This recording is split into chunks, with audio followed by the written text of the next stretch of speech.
حضرت یونس کا تعلق بنی اسرائیل سے تھا۔ اللہ تعالیٰ نے آپ کو نینوا کی بستی میں مبعوث فرمایا۔ نینوا ایک بڑی آباد اور خوشحال بستی تھی جو موجودہ عراق کے علاقے میں واقع تھی۔ یہ شہر تجارت، دولت اور آبادی کے لحاظ سے بہت ترقی یافتہ تھا، لیکن ایمان اور اخلاق کے اعتبار سے زوال پذیر تھا۔ لوگ مال و دولت میں تو آگے تھے مگر بت پرستی عام تھی۔ ظلم و ستم بڑھ چکا تھا، کمزوروں کے حقوق پامال کیے جاتے تھے اور ناپ تول میں بھی دھوکہ دیا جاتا تھا۔ معاشرے میں برائیوں کا غلبہ تھا، لوگ اللہ کی ہدایت سے بہت دور ہو چکے تھے۔ اللہ تعالیٰ نے اپنی رحمت سے ان لوگوں کی ہدایت کے لیے حضرت یونس کو منتخب فرمایا۔ آپ نہایت نیک اور نرم دل انسان تھے۔ اللہ نے آپ کو نبوت عطا فرمائی اور حکم دیا کہ اپنی قوم کو سچائی کی طرف بلائیں۔ چنانچہ حضرت یونس نے نہایت محبت اور خلوص کے ساتھ اپنی قوم کو اللہ کی طرف بلانا شروع کیا۔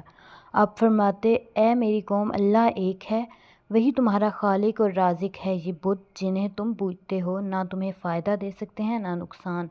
تم جس راستے پر چل رہے ہو وہ تباہی کی طرف جاتا ہے۔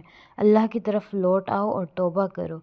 لیکن قوم نے آپ کی باتوں کو سنجیدگی سے نہ لیا۔ کچھ لوگ مذاق اڑاتے، کچھ آپ کو جھٹلاتے اور کچھ کھلم کھلا مخالفت کرتے۔ وہ کہتے، اگر تم سچے ہو تو ہم پر عذاب لے آؤ۔ حضرت یونس برسوں تک صبر اور ثابت قدمی کے ساتھ تبلیغ کرتے رہے، دن رات اپنی قوم کو سمجھاتے اور اللہ سے دعا کرتے کہ اے رب میری قوم کو ہدایت دے، مگر وقت گزرتا گیا اور قوم کی سرکشی بڑھتی گئی۔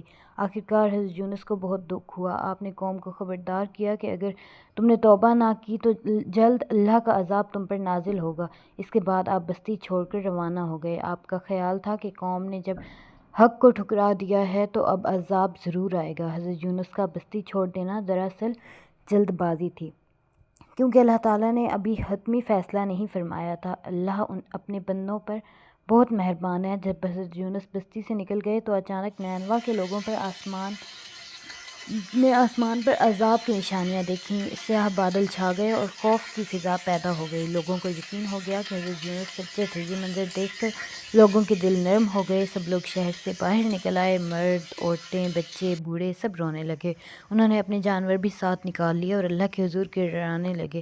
سب نے اپنے گناہوں کا اعتراف کیا اور سچے دل سے توبہ کی۔ اللہ تعالیٰ بہت رحم کرنے والا ہے۔ جب اس نے ان کی سچی توبہ دیکھی تو ان پر سے عذاب ٹال دیا۔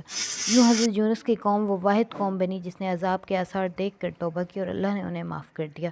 اب ادھر حضرت یونس بستی چھوڑ کر دریا کی طرف چلے گئے اور ایک کشتی میں سوار ہو گئے تاکہ کسی اور جگہ چلے جائیں۔ جب کشتی سمندر کے بیچ پہنچی تو اچانک سخت طوفان آ گیا۔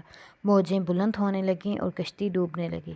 اس زمانے میں یہ رواج تھا کہ جب کشتی پر زیادہ بوجھ ہو اور ڈوبنے کا خطرہ ہو تو قرآن اندازی کی جاتی تھی۔